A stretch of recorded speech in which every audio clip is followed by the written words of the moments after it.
Star Wars is by far the most popular movie franchise of all time. Well, at least it used to be.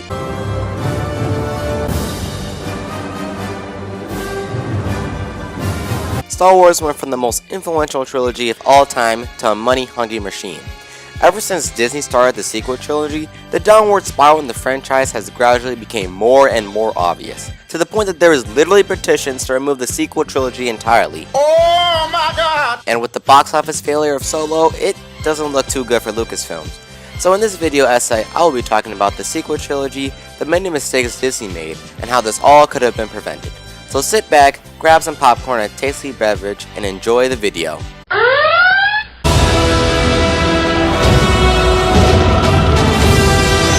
So yeah, The Force Awakens is pretty good. Now, it's not gonna get any awards for originality, but it's pretty solid. The sets and CGI look beautiful, and the score by John Williams is fantastic. But most importantly, the characters are extremely likable. Now, I know some of you are already saying Rey is a Mary Sue, but I don't think she is in The Force Awakens because she really isn't when you think about it. Like, for example, some people say she's a Mary Sue for defeating Kylo Ren, but she already knows how to use a melee weapon, and Kylo Ren was shot with a bowcaster and was literally bleeding throughout the fight. So yeah, The Force Awakens is pretty good. 8 out of 10. Off to a great start.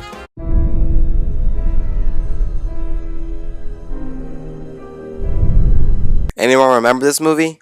No? Me neither.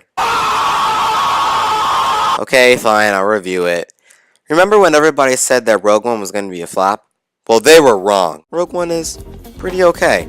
The music is good, the effects are good, the story is good, but by God are the characters boring. They are so boring that I can't even really name any character traits for anyone. You can just barely name any for Jyn and Cassian, but for anybody else, you just can't. But everything else in the movie is good. Oh, and also Krennic is terrible. And also with the CGI faces, they're okay. They're sometimes good, sometimes bad, but they're just okay. 7 out of 10.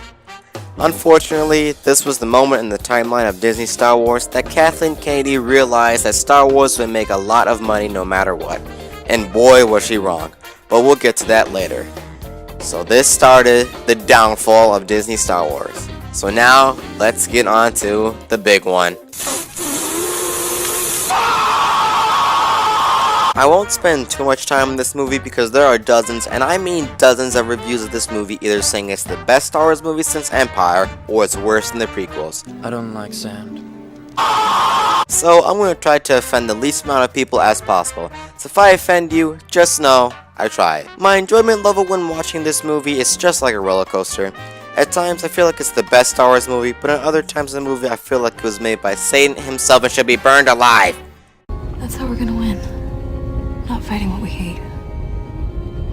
Saving what we love.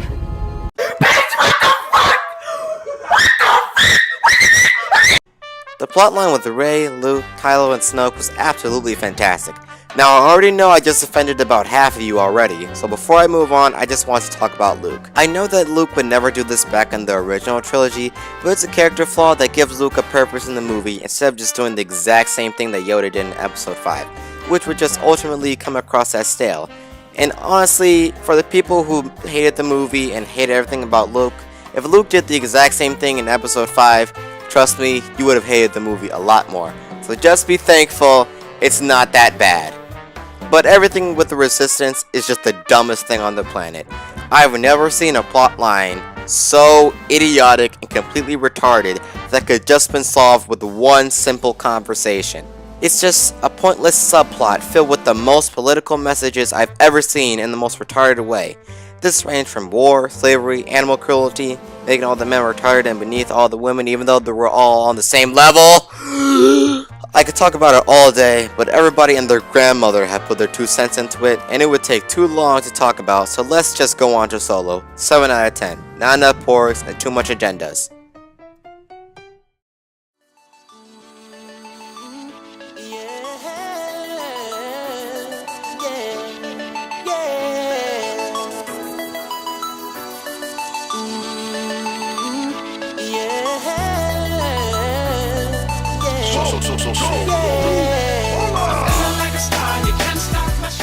Solo is actually pretty good. I really had a good time with this movie.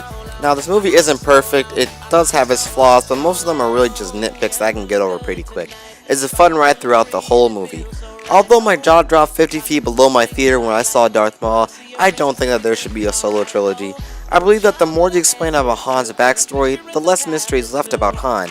Han was a character that we loved not because of his backstory, but because of his personality. There's also not a lot more material for another solo movie. They basically covered all the questions we had about Han during A New Hope. The only option that Disney has left is to have Han go up against Maul and his gang while having to deal with his complicated relationship with Qi'ra. Also, I think that Disney should just focus at one trilogy at a time, because it can just get too convoluted with all this movie coming out each year, taking place in a different timeline in a different part of the universe. So yeah, go see Solo, it's pretty good. 8 out of 10.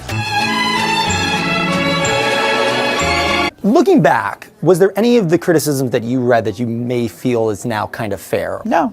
There is quite a lot of problems with Disney Star Wars, but I'm just going to narrow it down to the 3 main points I have. Number 1. Agendas, feminisms, and by God, politics. We all know that Kathleen Kennedy always wanted to put this type of stuff in Star Wars. Star Wars is huge, and if you have a good message, it could change the way people think about the world, society, or anything else. But their message is stupid.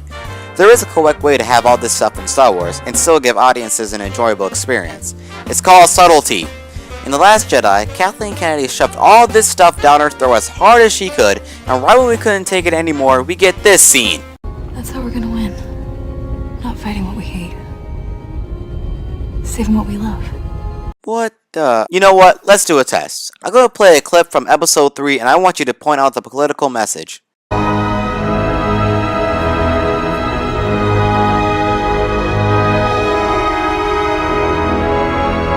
You figure out the message? Wait, you didn't find it? Let me play it one more time.